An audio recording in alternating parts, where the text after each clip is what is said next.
പ്രിയനേ പൊന്നു കാന്തനേ എന്നു വന്നു ചേർക്കുമെന്നെ സ്വന്ത വീട്ടിൽ നീ എന്റെ പ്രിയനേ പൊന്നു കാന്തനേ എന്നു വന്നു ചേർക്കുമെന്നെ സ്വന്ത വീട്ടിൽ നീ നിൻമുഖം കാണുവാൻ കാൽകരം മുത്തുവാൻ ആശയേറും നീ വൈകിടല്ലേ നീ നിൻമുഖം കാണുവാൻ കാൽകരം മുത്തുവാൻ ആശയേറും നീ വൈകിടല്ലേ നീ കാഹളം മുഴങ്ങിടും ദൂതരാർത്തു പാടിടും കുഞ്ഞാട്ടിൻ കല്യാണം വന്നു സമീപേ ദൈവ കുഞ്ഞാട്ടിൻ കല്യാണം വന്നു സമീപേ ശുദ്ധരെന്നുയർത്തിടും ഹല്ലേലൂയ പാടിടും ശുദ്ധരെന്നുയർത്തിടും ഹല്ലേലൂയ പാടിടും വല്ലഭന്റെ തേജസ്സെന്നിലും വിളങ്ങിടും വല്ലഭന്റെ തേജസ്സെന്നിലും വിളങ്ങിടും കാഹളം മുഴങ്ങിടും ദൂതരാർത്തു പാടിടും കുഞ്ഞാട്ടിൻ കല്യാണം വന്നു സമീപേ ദൈവ കുഞ്ഞാട്ടിൻ കല്യാണം വന്നു സമീപേ. ஆவியானவருடைய நல்ல வழிநடத்துதலின்படியே நல்ல நாளிலும் தேவ கிருபைக்காக கர்த்தருடைய சமூகத்தில் நம்மை நாமே தாழ்த்துவோம். அன்புள்ள ஆண்டவரே, எங்கள் மத்தியிலே நீர் அசைவாடி வாரும். பரிசுத்தாவியின் அபிஷேகம் எங்களை நிரப்பும்படி நாங்கள் ஜெபிக்கிறோம். ஆண்டவரே, உம்முடைய தென்றல் காற்று எங்கள் மேல் இறங்கட்டும் அப்பா, எங்கள் மேல் இறங்கட்டும் ராஜா. வசனத்தை கேட்கிற யாவர் மேலும் பரிசுத்தாவியின் மெல்லிய தென்றல் வீசும்படியாய் நான் ஜெபிக்கிறேன்.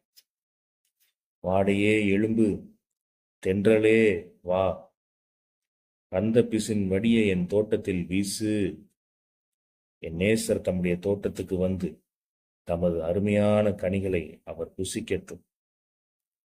கர்த்தருடைய ஆவியானவருடைய மெல்லிய பிரசன்னம் எங்கள் இருதயத்தை, எங்கள் வீடுகளை நிரப்பட்டும்.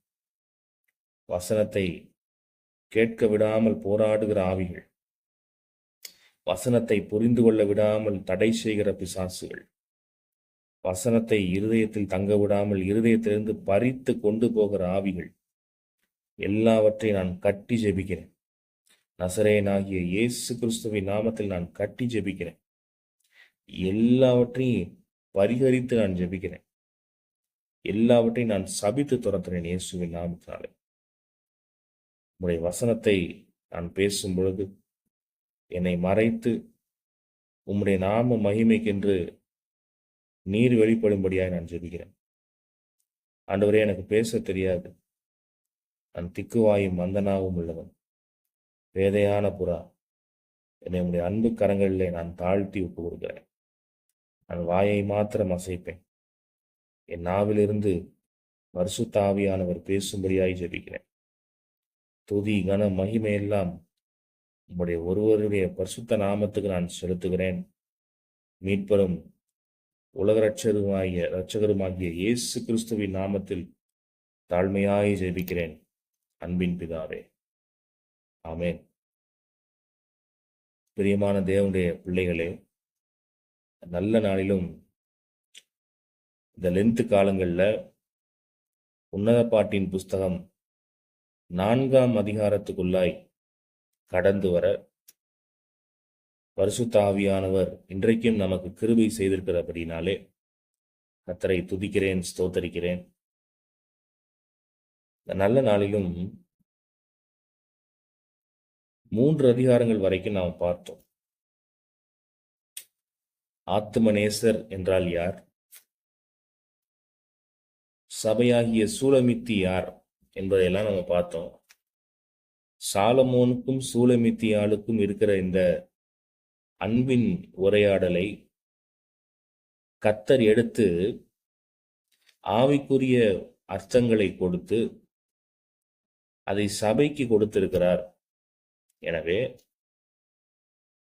ஆத்தும மணவாளனாகிய சாலமோன் தான் இங்கே இயேசு கிறிஸ்துவுக்கு ஒப்பனையாய் சொல்லப்பட்டிருக்கிறான்.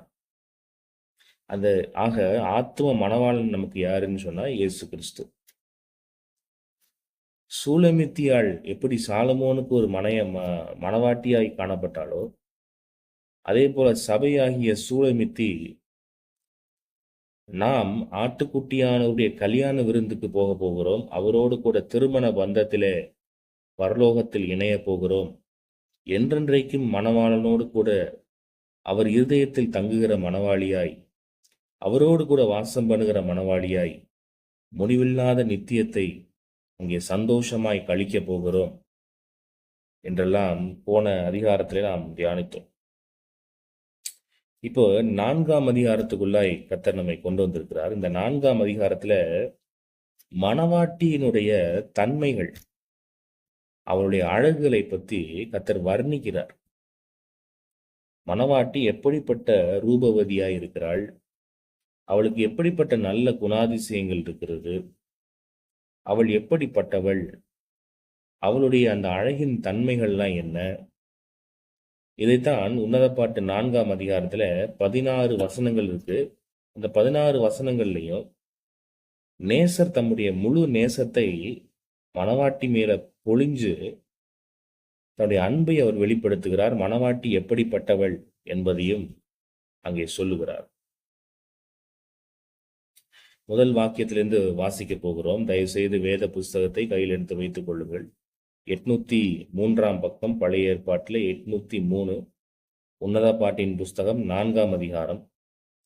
அதில் சொல்றாரு, நீ ரூபவதி, என் பிரியமே நீ ரூபவதி, உன் முக்காட்டின் நடுவே உன் கண்கள் புறா கண்களாய் இருக்கிறது, உன் கூந்தல் கீழையாத் மலையில் தலைமேயும் வெள்ளாட்டு மந்தையைப் போல இருக்கிறது. இப்ப திருச்சபையுடைய அழகை வர்ணிக்கிறார். சூலமித்தியாள் பூரண ரூபவதி, அழகில் குறைவில்லாதவர். ஆனா ஆண்டவர் எப்பவுமே வெளிப்புற அழகை பார்த்து அவர் மயங்குகிறவர் அல்ல. நாம ஒருவேளை மயங்குவோம். வெளிப்புறமாய் அந்த சகோதரர் ரொம்ப சௌந்தரியமா இருக்கிறாரு, இல்லாவிட்டால் அந்த பெண் பிள்ளை ரொம்ப அழகா இருக்கிறாள் அப்படிலாம் சொல்லி வெளிப்புறமாய் நாம வேணா என்ன செய்வோம்னாக்க மயங்குவோம். சின்ன வயசுல பார்த்தோம் அப்படின்னா சினிமா நடிகைகள் ரொம்ப அழகாய் காணப்படுவார்கள். சில பெண்கள் ரொம்ப சௌந்தரியம் உள்ளவங்களா இருப்பாங்க. அதே போல சில ஆண்களும் ரொம்ப வசீகர தோற்றத்தை உடையவர்களாய், நல்ல இந்த ஜிம் பாடி எல்லாம் சொல்றோம் இல்லையா, அந்த மாதிரியான தோற்றத்தை உடையவர்களாய் இருப்பாங்க. இதை பார்த்து நாம என்ன நினைப்போம் அப்படின்னு சொன்னா, அவங்க உள்ளையும் அவங்க இருதயத்திலையும் அவங்க அழகுள்ளவங்க. ஏன்னா வெளிப்புற தோற்றத்துல அழகா இருக்கிறவங்க, அவங்க இருதயமும் அழகா இருக்கும், அவங்க நல்லவங்களா இருப்பாங்க, குணசாலியா இருப்பாங்க, நீதி உள்ளவர்களா இருப்பாங்க என்று சொல்லி நாம நம்புவோம். ஆனால் வெளிப்புற தோற்றத்திலே அழகா இருக்கிற மக்கள் அவங்க இருதயத்திலும் அப்படிதான் இருப்பார்கள் என்று சொல்லி கேரண்டி கிடையாது. ஆனால் இங்கே சபையாகிய சூலமித்தியாள் எப்படி இருக்க வேண்டும், எப்படி இருந்தால் ஆத்தும நேசருக்கு பிரியம், அவள் எப்படிப்பட்டவளாய் இருக்கிறாள் என்று சொல்லி இங்கே வர்ணிக்கிறார். அப்ப அதுதான் ஒரு விஷயமா நாம் பார்க்க போறோம். அப்படி நாம் இருக்கிறோமா? சபையாகிய சூலமித்தியாள் இப்படி இருக்கணும்னு சொல்லி வர்ணிச்சுட்டாரே, நாம இன்றைக்கு அப்படி இருக்கிறோமா என்று சொல்லிதான் நாம் இன்னைக்கு பார்க்க போகிறோம். அப்படி ஒருவேளை நாம் அப்படி இல்லை அப்படின்னு சொன்னாக்க, இந்த வசனத்தை வைத்து நம்மை நாமே சோதித்தாராய்ந்து, இந்த வசனத்துக்கும் நமக்கும் எவ்வளவு தூரம், அந்த டிஃபரன்ஸ், அந்த இடைவெளி எவ்வளவு இருக்குது என்பதை பார்த்து இன்னைக்கு கண்டறிந்து இந்த வசனத்துக்கு நம்மை பிரதிஷ்டை பண்ண போகிறோம். இந்த வசனத்துக்கு பூரணமாய் நம்மை ஒப்பு கொடுக்கும் போதுதான், இந்த வசனத்தின்படி வாழ நம்மை நாமே அர்ப்பணிக்கும் போதுதான் நம்முடைய வாழ்க்கையிலே ஜெயம் பெற முடியும், பரலோக ராஜ்யத்தை சுதந்திரித்துக் கொள்ள முடியும். எனவேதான் இந்த லென்த்து காலங்கள்ல ஆண்டவர் இப்படிப்பட்ட வேத தியானங்களை நமக்கு கிருபையாய் கொடுத்திருக்கிறார். அது கர்த்தருக்கு மகிமை உண்டாகட்டும். இப்போ முதல் வசனம் பாருங்க, நீ ரூபவதி, உன்னத பாட்டு 4:1. அது சொல்றாரு, நீ ரூபவதி, என் பிரியமே நீ ரூபவதி. உன் முக்காட்டின் நடுவே உன் கண்கள் புறா கண்களாய் இருக்கிறது. உன் கூந்தல் கீலேயாத் மலையில் தலைமேயும் வெள்ளாட்டு மந்தையைப் போல இருக்கிறது. முதலாவது ஆண்டவர் என்ன சொல்றாரு? நீ ரூபவதி. அப்ப சூலமித்தியாளுக்கு இருக்க வேண்டிய முதல் குணாதிசயம் என்னன்னு சொன்னா ரூபவதி தன்மை, அழகு. சங்கீதம் 45 ராஜகுமாரத்தி உள்ளாக பூரண மகிமை உள்ளவள் என்று சொல்லப்பட்டிருக்கு. இருதயம் அழகா இருக்கணும். இருதயத்திலே கேடு இருக்கக்கூடாது. ஆண்டவர் விரும்பாத காரியங்கள் இருக்கக்கூடாது. அக்கிரம நினைவுகள் இருக்கக்கூடாது. முரட்டாட்டம் இருக்கக்கூடாது. அப்ப இருதயம் அழகுள்ளதாய் காணப்பட்டால் ஆண்டவர் மத்தேயு 5 சொன்னார், இருதயத்தில் சுத்தம் உள்ளவர்கள் வாக்கியவான்கள், அவர்கள் தேவனை தரிசிப்பார்கள். இருதயத்திலே சுத்தம். அப்ப இருதயத்திலே சுத்தமா இருக்கும்போது அந்த இருதயம் எதனால் சுத்தமாக்கப்படும்னா கர்த்தருடைய வசனத்தினாலே, இயேசு கிறிஸ்துவின் ரத்தத்தினாலே, பரிசுத்த ஆவியின் அபிஷேகத்தினாலே, அக்னினாலே. அப்ப இவைகள் எல்லாம் இருக்கும்போதுதான் அந்த அழகான இருதயம் இன்னும் அழகாய் மாறும். அதுதான் ரூபவதி. அப்ப அந்த மணவாட்டியை பார்த்து கர்த்தர் ரூபவதியே என்று சொல்ல முடியும். ஒரு ரெபேக்காளுடைய வாழ்க்கையை எடுத்து பாருங்க. ரெபேக்காள் ரொம்ப அழகான பெண். எலியேசர் ஈசாக்குக்கு பெண்ணை தேடும் போது என்ன செய்யறான்? வருகிறான். வந்து அந்த குளத்துக்கு பக்கத்துல நின்று ஜெபிக்கிறான். அந்த காரியங்கள்லாம் நீங்க வாசிச்சு பார்த்துருப்பீங்க. அப்ப ரெபேக்காள் குடத்தை எடுத்துக்கொண்டு அவள் வருகிறாள். அவள் வெளிப்புறமான அழகுள்ளவள் தான். ஆனா வெளிப்புறமாய் அழகா இருக்கிற பெண் பிள்ளைகள் இன்றைய நாளில ரொம்ப கர்வமாக, ரொம்ப மனமேட்டிமை உள்ளவர்களாக இருக்கிறாங்க. அழகா இருந்தா எப்படி இல்லாமோ இருப்பாங்க. ரொம்ப ஆணவத்தோடு இருப்பாங்க. மற்றவர்களை மதிக்காத தன்மைகள் இருக்கும். ஆனால் இந்த ரெபேக்காள் எப்படி இருக்கிறாள்? எலியேசரை பார்த்த உடனே அவன் தண்ணி கேட்கிறான். ஆண்டவனே நீர் குடியும், உமக்கும் தண்ணி தரேன், உம்முடைய ஒட்டகங்களுக்கும் நான் மொண்டு வார்க்கிறேன் என்று சொல்லி அவளுடைய உள்ளான அழகு வெளிப்படுகிறது. அப்ப அவள் வெளிப்புறமாகவும் அழகா இருக்கிறாள், அவள் இருதயத்திலும் அழகா இருக்கிறாள். அப்ப மணவாட்டி ஆத்துமநேசருக்கு வெளிப்புற தோற்றத்திலே அழகா இருந்தது மட்டும் போதாது. வெளிப்புற தோற்றத்திலே அழகாய் காட்டிக்கொண்டு இருதயத்திலே வெள்ளையடிக்கப்பட்ட கல்லறையாய் இருக்கிறது ஆத்துமநேசருக்கு உகந்த மணவாட்டி இல்லை. இப்போதான் சொல்றாரு, நீ என் பிரிய, நீ ரூபவதி, என் பிரியமே நீ ரூபவதி. முதலாவது ரூபவதியா இருக்கணும், ரெண்டாவது பிரியமா இருக்கணும். ரூபவதியா இருந்துட்டு பிரியமா இல்லாம போகக்கூடாது, பிரியமா இருந்துட்டு ரூபவதியா இல்லாம போகக்கூடாது. ஆண்டவரை அதிகமாய் நேசிக்கிறேன்னு சொல்லிட்டு பாவம் செய்யக்கூடாது. பாவத்திலே இருந்து கொண்டு ஆண்டவரையும் நேசிச்சுட்டு இருக்கக்கூடாது. ரெண்டையும் செய்யணும். அப்ப ரூபவதி முதலாவது அழகை எதிர்பார்க்கிறாரு, ரெண்டாவது பிரியமாய் இருக்க வேண்டும். அப்பதான் என் பிரியமேன்னு சொல்லி ஆண்டவர் நம்மை அழைக்க முடியும். கர்த்தருக்காக நாம் என்ன செய்கிறோம்? இதுவரைக்கும் நம்முடைய வாழ்க்கையிலே ஆண்டவருக்காக நாம் என்ன செய்திருக்கிறோம்? இயேசு கிறிஸ்துவின் நாம மகிமைக்கென்று நாம் என்ன செஞ்சிருக்கிறோம்? ஒரு சின்ன டிராக்ட் வாங்கி அடுத்தவங்களுக்கு இயேசு கிறிஸ்துவை பத்தி சொல்லி இருக்கிறோமா? இன்றைக்கு இயேசு கிறிஸ்துவை குறித்து அறியாத மக்கள் மத்தியில ஒரு வார்த்தை நாம் பிரசங்கம் பண்ணியிருக்கிறோமா? ஒரு வார்த்தை இயேசு கிறிஸ்துவை பற்றி அறிவித்திருக்கிறோமா? எதுவும் நாம் செய்ததில்லை. ஆனால் அப்படி செய்யும் பொழுதுதான் ஆண்டவருக்கு பிரியம் உண்டாகும். பூமியிலே சமாதானமும் மனுஷர் மேல் பிரியமும் உண்டாவதாகன்னு சொல்லி தேவதூதர்கள் கிறிஸ்துவின் பிறப்பை ஒட்டி அவங்க வாழ்த்துறாங்க. அப்ப மனுஷர் மேல், மணவாட்டியின் மேல் கர்த்தருக்கு பிரியம் உண்டாகணும் அப்படின்னு சொன்னா மணவாட்டியும் பிரியம் உள்ளவளாய், நேசர் மேல் பிரியம் உள்ளவளாய் அவளும் நடந்து கொள்ளணும். அப்பதான் சொல்லுவாரு, நீ ரூபவதி, என் பிரியமே நீ ரூபவதி. அப்ப பரிபூர்ணமான ரூபவதி தன்மை இருக்கணும். பரிபூர்ணமாய் கர்த்தரை நேசிக்கிற அந்த நேசம் இருக்கணும். அப்பதான் ரெண்டு தடவை சொல்றாரு, நீ ரூபவதி, என் பிரியமே நீ ரூபவதி. சொல்லிட்டு சொல்றாரு, உன் முக்காட்டின் நடுவே உன் கண்கள் புறா கண்களாய் இருக்கிறது. முக்காடு பெண்கள் சபையிலே முக்காடு போடுவாங்க. கர்த்தரால் நியமிக்கப்பட்ட நியமம். முக்காடு போடும் பொழுதுதான் கண்கள் எப்படி இருக்கும்னா இயேசு கிறிஸ்துவை மாத்திரம் இப்படி முக்காடு இப்படி போடுறாங்க அப்படின்னு சொன்னா இயேசு கிறிஸ்துவை மாத்திரம் ஃபோக்கஸ்ட் இருக்கும். முக்காடு இல்லை அப்படின்னா எல்லா இடமும் தெரியும்.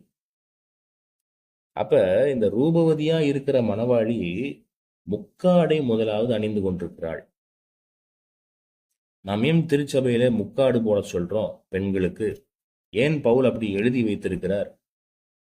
பரிசுத்தாவின் அபிஷேகத்தினால் நிறைந்த அந்த கர்த்தருடைய தாசன் ஏன் எழுதுறாருன்னா, சபையினுடைய கண்கள், ஆண்டவருடைய பிள்ளையுடைய கண்கள் எப்போதும் இயேசு கிறிஸ்துவை மாத்திரம்தான் பார்க்கணுமே ஒழிய உலகத்தை பார்க்கக்கூடாது, பாவத்தை பார்க்கக்கூடாது, அசுத்தத்தை பார்க்கக்கூடாது.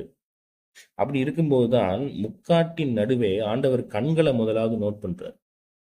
முக்காடு போட்டுக்கிட்டும் கண்கள் பாவத்தை நோக்கி பார்க்கிறதா? நீதிமொழிகள் எழுதும்போது சாலமோன் ராஜா எழுதுகிறான், உன் கண்கள் செவ்வையாய் பார்க்க கடவுது, நேராய் நோக்க கடவுது. அப்ப கர்த்தருடைய வசனத்துக்கு நேராய் கண்கள் பார்க்கணுமே ஒழிய உலக காரியத்தையோ மாம்சீக காரியத்தையோ இச்சையோ பாவத்தையோ அதன் கண்கள் அங்க போகக்கூடாது. அப்ப அதான் சொல்றார், முதலாவது கர்த்தர் முக்காட்டை கவனிக்கிறார். ஒழுங்கான முக்காடு இவள் போட்டிருக்கிறாளா? ஈசாக்குக்கு பெண் பார்த்து அந்த பெண்ணாகிய ரெபேக்காலை எலியேசர் கொண்டு வந்து ஈசாக்கிட்ட கொண்டு போய் விட்டபோது ஈசாக்கு இறங்கி ரெபேக்கால் இறங்கி ஈசாக்கை பார்த்தவனே முக்காடிட்டு கொண்டாள் என்று சொல்லப்பட்டிருக்கு. ஆத்ம மணவாளனை பார்த்த உடனே மணவாட்டியாகிய ரெபேக்கால் என்ன செய்யறா? முக்காடிட்டு கொள்ளுகிறாள். ஏன் முக்காடிட்டு கொள்ளுகிறாள்? யூத பாரம்பரியத்துல பெண்கள் முக்காடிட்டு கொள்ளும் போது என்னுடைய மணவாளனை மாத்திரம்தான், என் புருஷனை மாத்திரம்தான் என் கண்கள் நோக்குமே ஒழிய வேறு ஒரு ஆண்மகனை என் கண்களால் நான் பார்க்க மாட்டேன் என்பதற்கு அடையாளமாய் அந்த முக்காடை அந்த ஸ்திரீகள் போட்டுக்கொண்டாங்க. இன்றைக்கு திருச்சபையாகிய சூலமித்தியாள் முக்காடை அணிந்து கொள்ளுகிறாள். அது என்ன மாதிரியான முக்காடு? வசனம் என்கிறதான முக்காடு. வசனத்தால் நம்மை நாமே மூடி இருக்கிறோமா?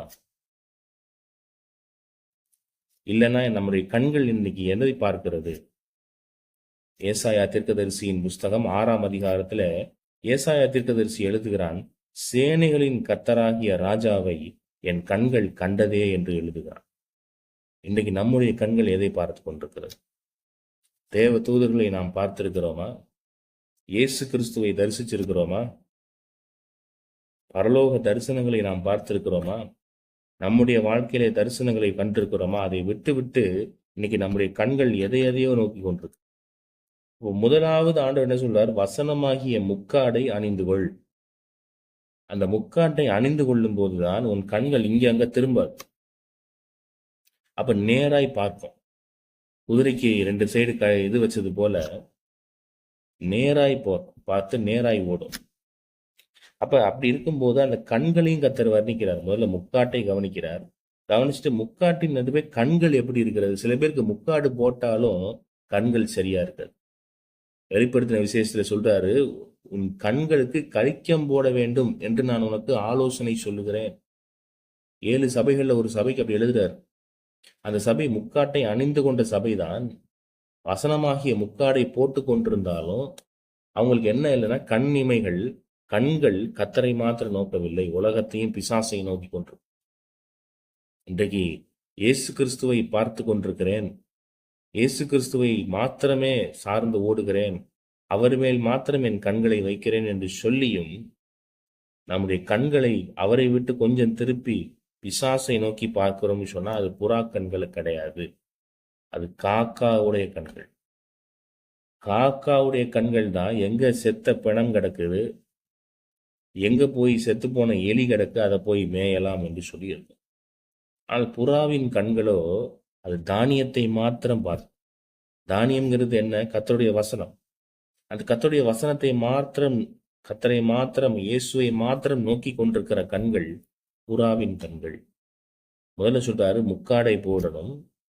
அப்படி முக்காட்டை போட்டாலும் முதல்ல முக்காடு போடுறதை பார்த்து கர்த்தர் ஏமாந்து போய் என் மணவாளியேன்னு சொல்றவர் அல்ல.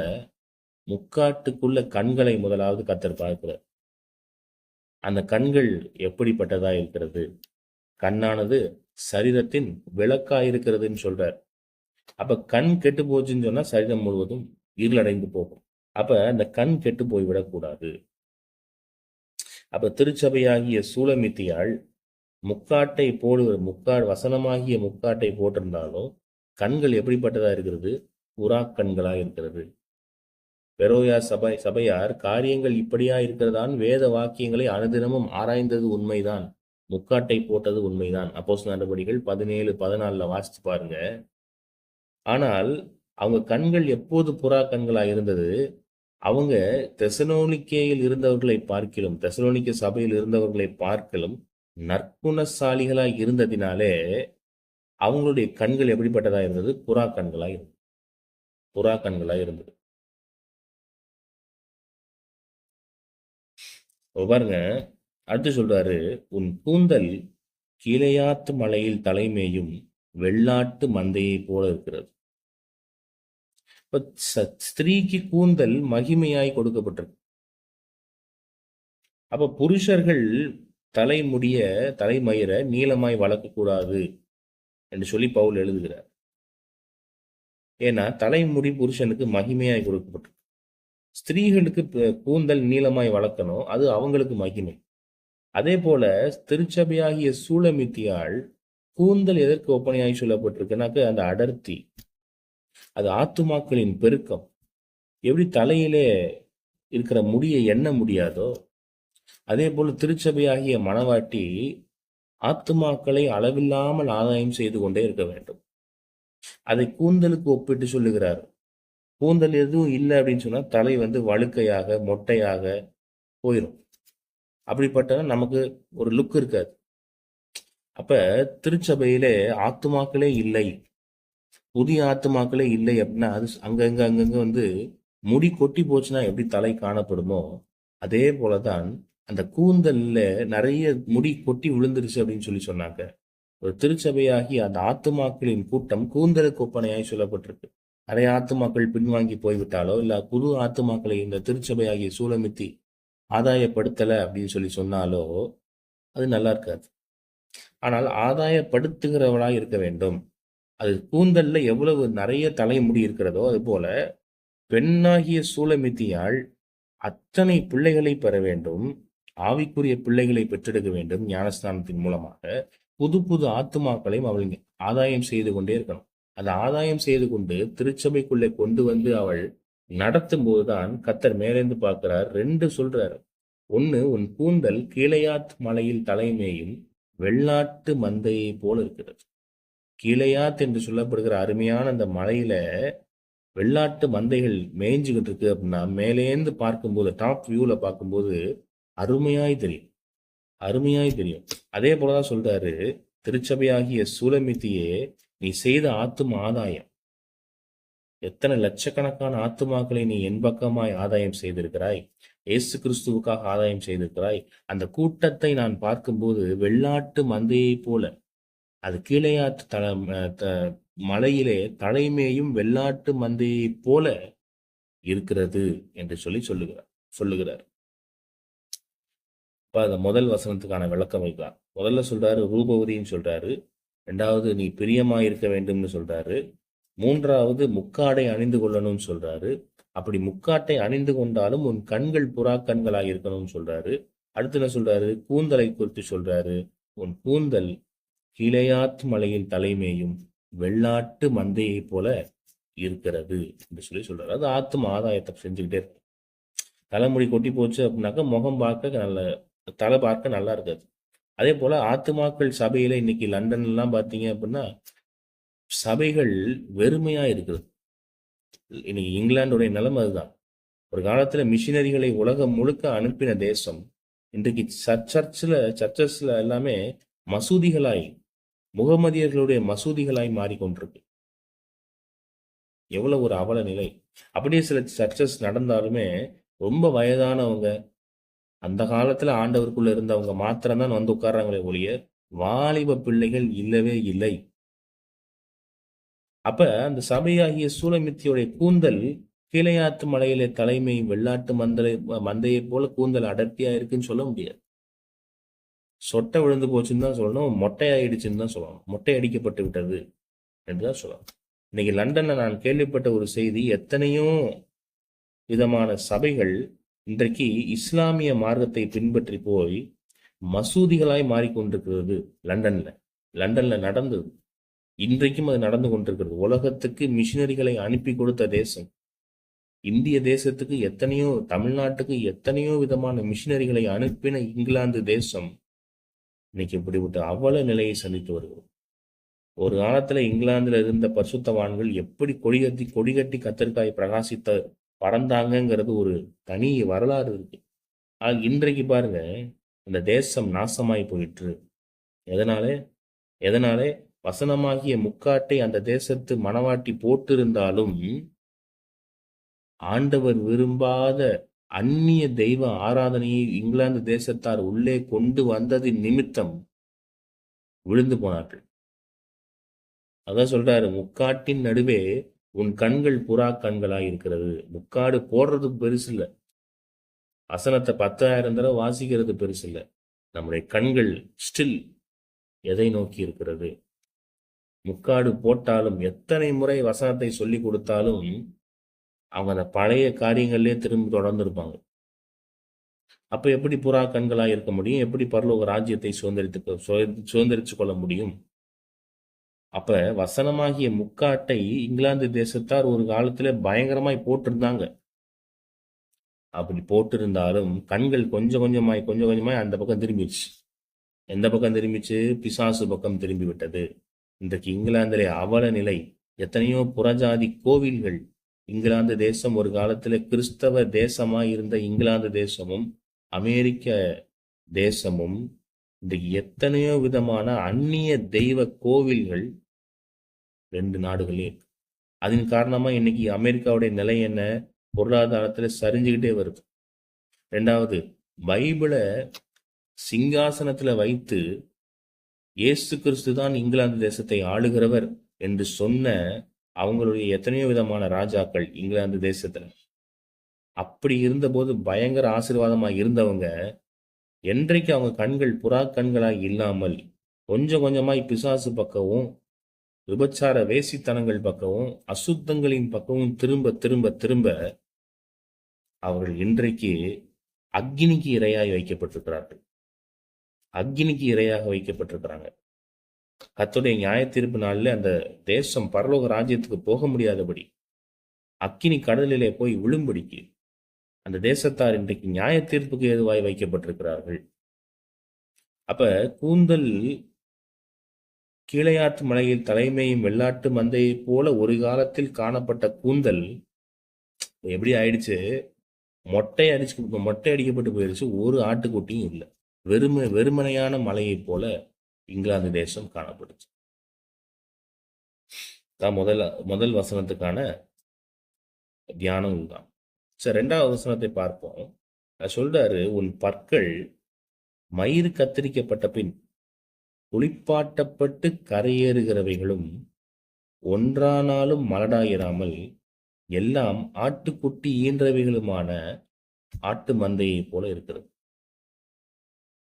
இதுவும் சேம், அந்த ஆத்தும ஆதாயத்தை குறித்து தான் பற்களையும் சொல்றார். பற்கள் எப்படி வெண்மையா இருக்கிறதோ அதே போலதான் சொல்றாரு, உன் பற்கள் மயிர் கத்தரிக்கப்பட்ட பின் குளிப்பாட்டப்பட்டு கரையேறுகிறவைகளும். அப்படின்னா என்னன்னா, பற்கள் வெண்மையா இருக்கணும்.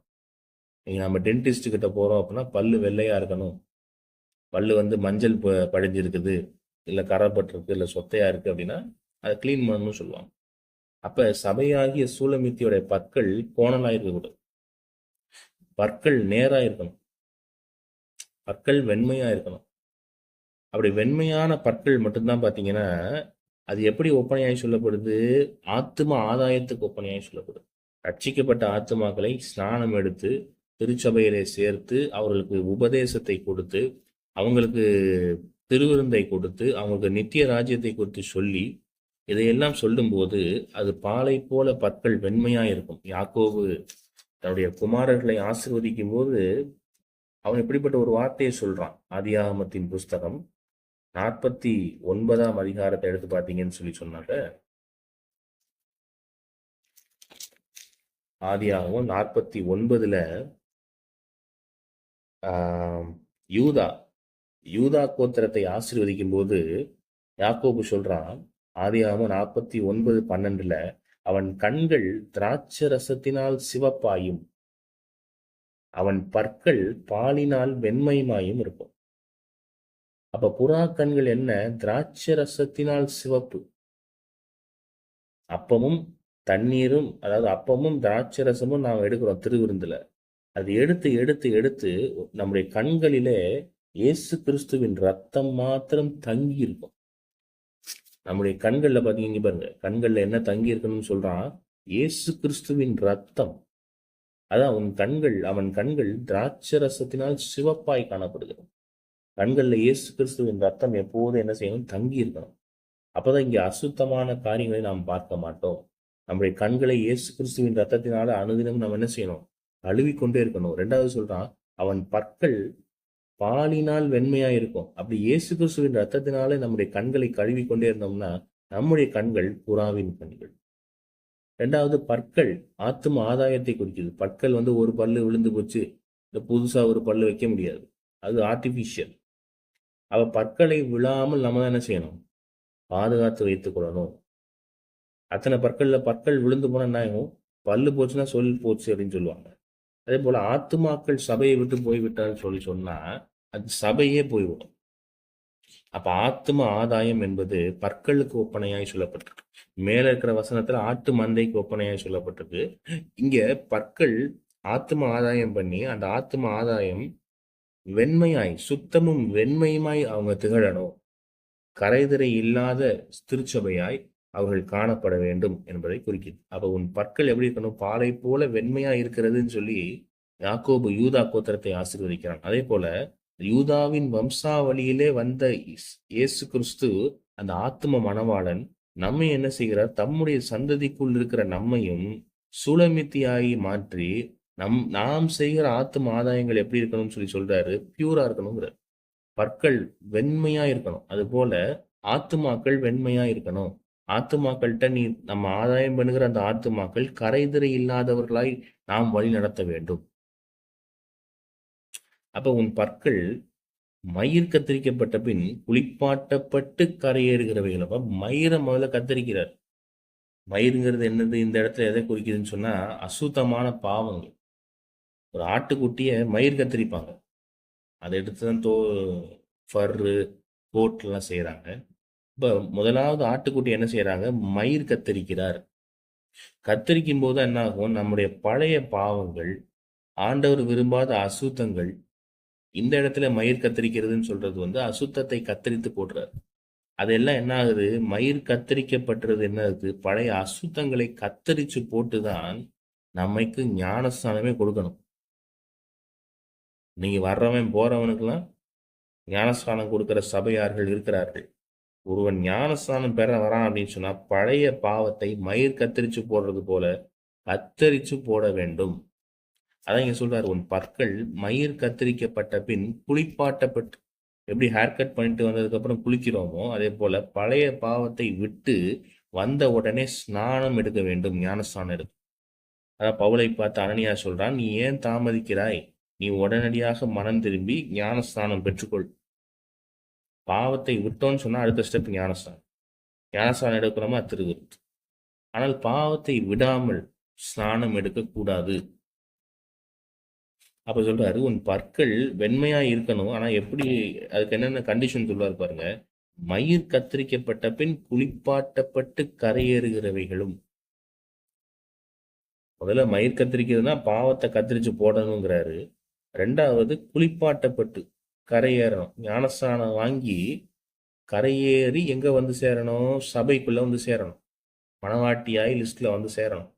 அதுக்கப்புறம் சொல்றாரு, ஒன்றாகிலும் மலடாயிராமல் எல்லாம் இரட்டை குட்டி ஈன்றவைகளுமான ஆட்டு மந்தை. நாம் ஸ்நானம் எடுத்துட்டு வரோம் அப்படின்னாக்கா நம்முடைய ஆத்தும ஆதாயங்கள் ரெட்டிப்பாய் பெருகி கொண்டே போகணும். இன்றைக்கு இயேசு கிறிஸ்துவை பத்தி ஒருத்தருக்கு சொல்றோம் அப்படின்னு சொன்னா நாளைய தினத்துல இயேசு கிறிஸ்துவை பத்தி 2 நபருக்கு சொல்றோம். அடுத்த நாள் போகும்போது 4, அடுத்த நாள் போகும்போது 8 அப்படின்னு பெருகி கொண்டே போகணும். அப்ப நம்முடைய ஆத்ம ஆதாய பணி என்ன ஆகக்கூடாது? குறைந்து விடக்கூடாது. இன்னைக்கு கர்த்தரை தேடுகிற அந்த நேரம் ஒரு 10 நிமிஷம்னு சொன்னா, நாளைக்கு 20 நிமிஷமாய் மாறணும். அடுத்து 1/2 மணி நேரமாய் மாறணும். அப்படி ஆண்டவரை தேடுகிற அந்த காரியம், கர்த்தரோடு சஞ்சரிக்கிற காரியங்கள் எல்லாம் பெருகிக் கொண்டே போகணும். அதான் சொல்றாரு, ஆட்டுக்குட்டிகள் ரெட்டை குட்டி ஈன்றது போல எப்படி இருக்குமோ, யாக்கோபு லாபான்ட்ட வேலை செஞ்சபோது ஆடுகள் எல்லாம் ரெட்டை குட்டி போட்டுச்சுன்னு சொல்லப்பட்டு. அப்ப ஆட்டுக்குட்டிகள் ரெட்டை ரெட்டையாய் குட்டி போடுறது போல, நம்முடைய ஆவிக்குரிய ஜீவியத்திலே நாம் சூலமித்தி ஆளாய் இருக்கிறோம். பெண்ணாக வர்ணிக்கப்பட்டிருக்கிறோம். நாம் பெற்றெடுக்க போகிற இந்த பிள்ளைகள், அதாவது ஞானமுள்ள, அதாவது ஆவிக்குரிய பிள்ளைகள் ரெட்டிப்பாய் பெருகிக்கிட்டே போகணும். வசனமாகிய, அதான் பவுல் அப்போஸ்தலன் எழுதும்போது சொல்லுகிறான், கிறிஸ்து இயேசுவுக்குள்ளே நான் உங்களை பெற்றெடுத்தேனே, நான் உங்களை பெற்றெடுத்தேனே. எத்தனையோ பேருக்கு பவுல் அப்போஸ்தலன் ஒரு ஆவிக்குரிய தகப்பனாய் இருந்தார். அதே போல ஆவிக்குரிய தகப்பனாய், ஆவிக்குரிய தாயாய், எப்படி ஆட்டுக்குட்டி ரெட்டை குட்டி ஈன்றது போல நாம் நம்முடைய அந்த பிள்ளை பெறுதல், அதாவது ஆவிக்குரிய காரியமாய் சொல்லணும்னா ஞானஸ்தானம் பெறுதல், அடுத்தவங்களை ஆதாயப்படுத்துதல், கர்த்தருக்குள்ள நடத்துதல், அந்த காரியங்கள் பெருகி கொண்டே போகணும். அதிக ஆத்துமாக்களை நாம் ஆதாயம் செய்யணும். அநேகருக்கு சுவிசேஷத்தை சொல்லணும். அது அப்படியே பெருகிக்கிட்டே போகணும். ரெட்டை குட்டி போட்டுக்கிட்டே இருக்கிறது போல ஆட்டுக்குட்டியானது, ஆடானது ரெட்டை குட்டியாக ஈன்று கொண்டே இருக்கிறது போல நாமும் என்ன செய்யணும்? ரெட்டிப்பாய் ஆத்தும ஆதாய பணியில ரெட்டிப்பாய் என்ன செய்யணும்? ஆத்துமாக்களை ஆதாயம் செஞ்சுக்கிட்டே போகணும். அதைத்தான் கர்த்தர் இங்கே எதிர்பார்க்கிறார். 3ஆம் வாக்கியம், உன் உதடுகள் சிவப்பு நூலுக்கு சமானமும் உன் வாக்கு இன்பமுமாய் இருக்கிறது. உன் முக்காட்டின் நடுவே உன் கன்னங்கள் வெடித்த மாதுளம்பழம் போல இருக்கிறது. அப்ப சொல்றாரு, முதல்ல என்ன சொன்னாரு? கண்களை சொல்றாரு, புறா கண்கள் சொல்றாரு. அடுத்து கூந்தலை சொல்றாரு, கீலேயாத் மலையின் தலைமையும் வெள்ளாட்டு மந்தைங்கிறாரு. அடுத்து பற்களை சொல்றாரு. இப்ப எதை சொல்றாருன்னா உதட்ட சொல்றாரு. உன் உதடுகள் சிவப்பு நூலுக்கு சமானம். சிவப்பு நூல்னா நம்ம பைபிள்ல வச்சிருப்போம் பாருங்க, ஒரு சின்ன த்ரெட், சிவப்பு நூலுக்கு சமானமும் உன் வாக்கு இன்பமுமாய் இருக்குது. அப்ப உதடுகள் சிவப்பு நூல்னு சொன்னா, உதடுகள்ல இயேசு கிறிஸ்துவின் ரத்தத்தை பூசும்போது உதடுகள் சிவப்பு நூலை போல சின்னதாய் மாறும். அப்படின்னா என்ன? அதிகமாய் பேசக்கூடாதுன்னு அர்த்தம். அதிகமாய் கிளவி பேச்சுகள் நம்மள்ட்ட இருக்கக்கூடாது. வெட்டி கதைகள் பேசுறது இருக்கக்கூடாது. ஆண்டவர் விரும்பாத சம்பாஷணைகள் இருக்கக்கூடாது. கெட்ட வார்த்தைகள் இருக்கக்கூடாது. தூஷண வார்த்தைகள் இருக்கக்கூடாது. பவுல் எழுதும்போது சொல்லுகிறான், நாங்கள் தேவ சந்நிதியிலே கிறிஸ்துவுக்குள் நாங்கள் பேசுகிறோம். அப்ப கிறிஸ்துவுக்குள் பேசுகிற அந்த அனுபவம், வசனத்தை மாத்திரம் பேசுற அந்த அனுபவம், அதான் சொல்றாரு, உன் உதடுகள் சிவப்பு நூலுக்கு சமானம் சொல்றாரு. உன் வாக்கு எப்படி இருக்குதா? இன்பமா இருக்கிறது.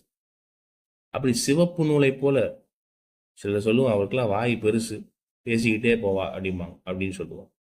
அப்படி வாய் பெருத்தவர்களாய், உதடு பெருத்தவர்களாய் நாம் இருக்கக்கூடாது.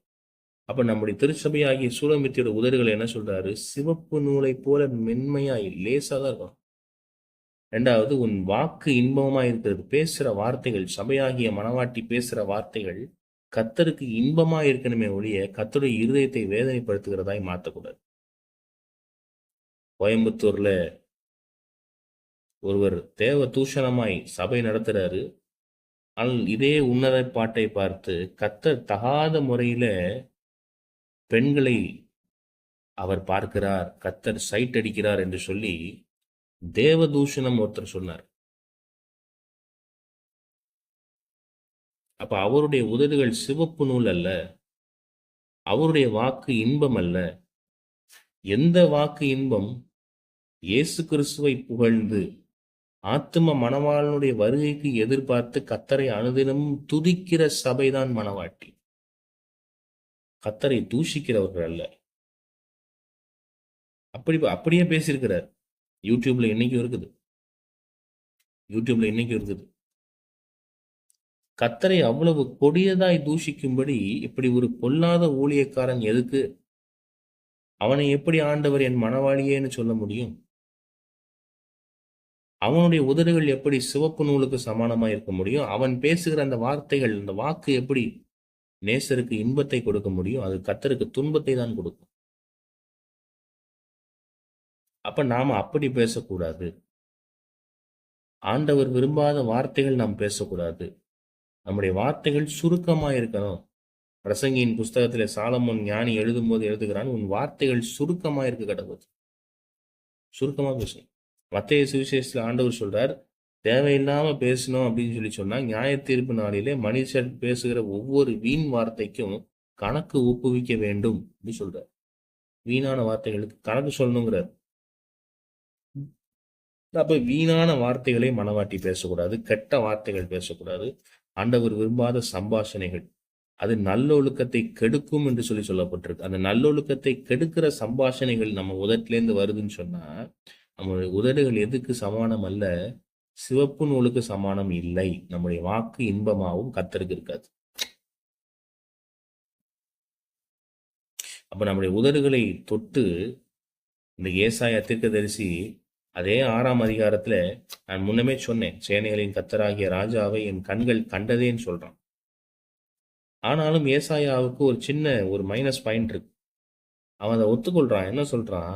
ஐயோ ஆண்டவரே, நான் அசுத்தமான உதடுகள் உள்ள மனுஷன், அசுத்தமாய் இருக்கிற உதடுகள் மத்தியிலே குடியிருக்கிறவன். அப்பப்ப கெட்ட வார்த்தை என் வாயிலிருந்து வந்துருது ஆண்டவரே, தூஷண வார்த்தைகள் வந்துருது, அந்த மாம்சீக காரியங்கள் வந்துருது அப்படின்னு சொல்லும்போது தான் ஒரு சேராபின் என்ன செய்யறான், ஒரு அக்கினியை எடுத்து கொண்டு வந்து ஏசாயாவுடைய உதட்டிலே அவன் தொடும்படி வைக்கிறான்.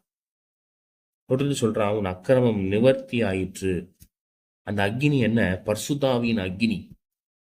அந்த பர்சுத்தாவின் அக்கினினாலே நம்முடைய அசுத்தமான வார்த்தைகள் இருக்கிற இந்த உதடை தொட்டு அந்த அசுத்தத்தை எல்லாம் எரிச்சு போட்டோம் சொன்னா இந்த உதடு பரிசுத்தமாய் மாறிடும்.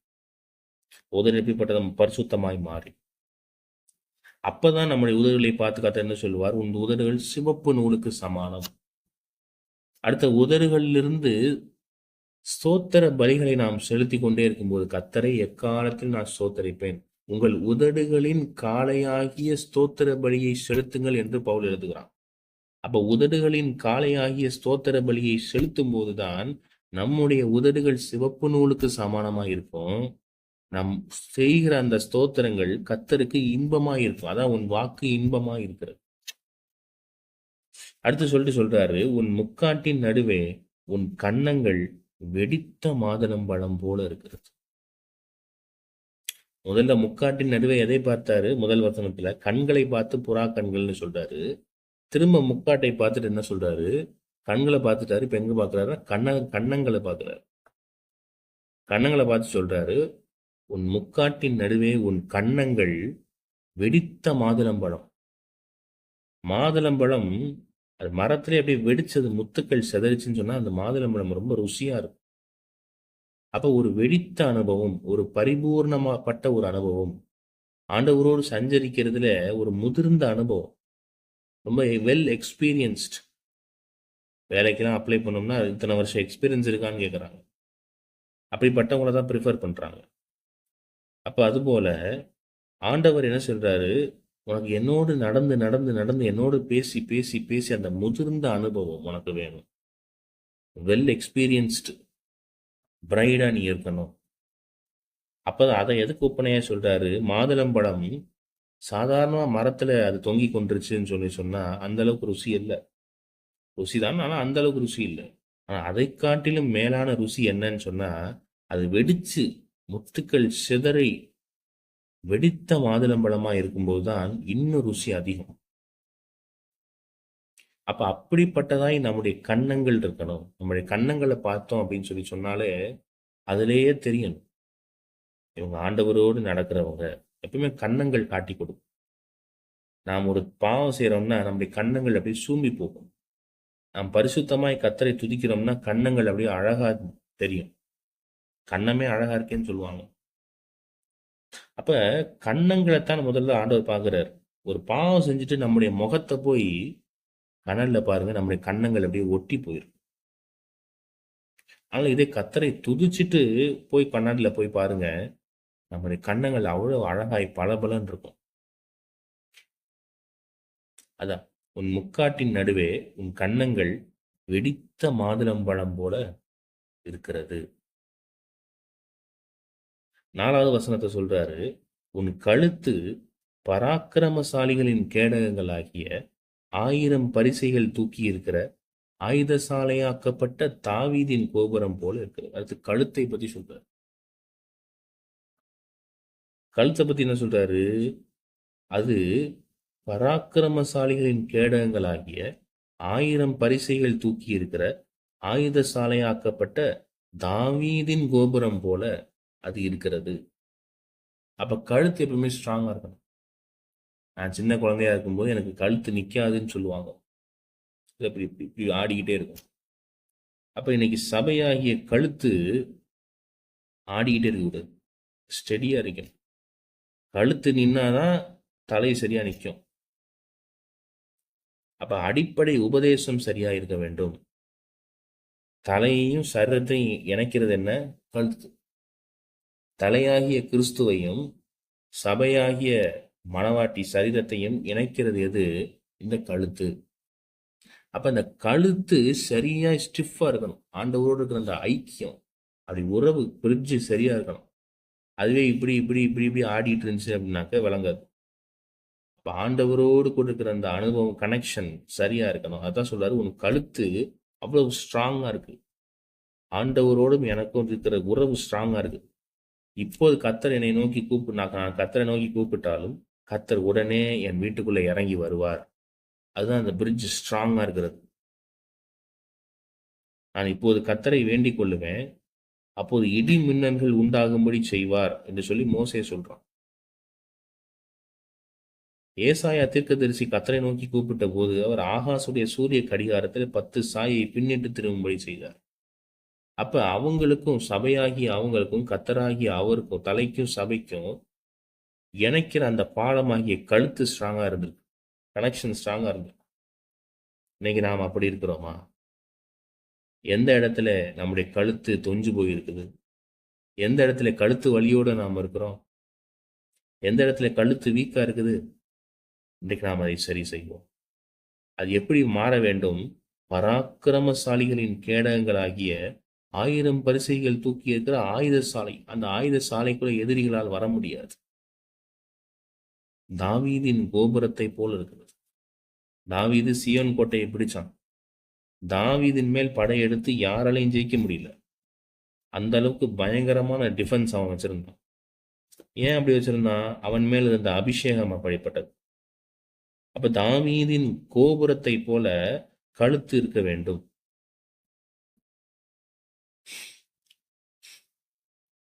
இந்த 5ஆம் வசனத்தோடு நாம் இன்றைக்கு நிறைவு பெற்றுக் கொள்ளலாம். ஏன்னா 16 வசனங்கள் இருக்கு. தொடர்ந்து மொத்தமாய் சொல்லிட்டே போனாலும் அது கொஞ்சம் கேட்கறதுக்கு கொஞ்சம் கஷ்டமா இருக்கும். இந்த 5வது வசனத்தோடு நம்ம இன்றைய நாள் தேவ செய்தியை முடித்துக் கொள்ளலாம். அடுத்து வருகிற நாட்களில் தொடர்ந்து நாம் தியானிக்கலாம். 5ஆம் வாக்கியம், உன் 2 ஸ்தனங்களும் லீலி புஷ்பங்களில் மேயும் வெளிமானின் இரட்டை குட்டிகளுக்கு சமம்.